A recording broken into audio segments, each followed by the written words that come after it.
আন্তর্জাতিক শিক্ষার্থীদের জন্য ভিসা নীতিতে বড় ধরনের পরিবর্তন আনতে যাচ্ছে মার্কিন যুক্তরাষ্ট্র। প্রচলিত ডিউরেশন অফ স্ট্যাটাস সুবিধা বাতিল করে নির্দিষ্ট মেয়াদে অবস্থানের নতুন নিয়ম চালু হতে যাচ্ছে।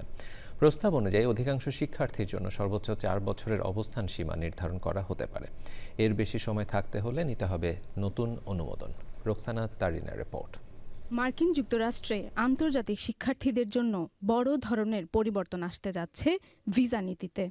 দীর্ঘদিনের প্রচলিত ডিউরেশন অফ স্ট্যাটাস সুবিধা বাতিল করে নির্দিষ্ট মেয়াদে অবস্থানের নতুন নিয়ম চালুর প্রস্তুতি নিচ্ছে হোয়াইট হাউস।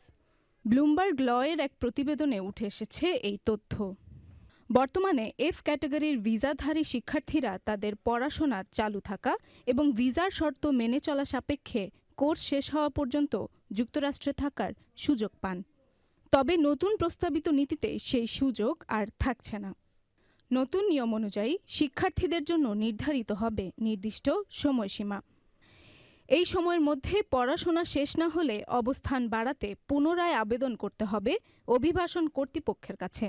হোয়াইট হাউসের office of management and budget ইতোমধ্যেই চূড়ান্ত প্রবিধানটির পর্যালোচনা সম্পন্ন করেছে।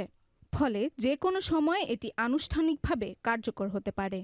নতুন এই নিয়মনীতি প্রযোজ্য হবে এফ ভিসাধারী শিক্ষার্থী, জে এক্সচেঞ্জ ভিজিটার, আই ক্যাটাগরির ভিসাধারী এবং তাদের নির্ভরশীলদের উপর।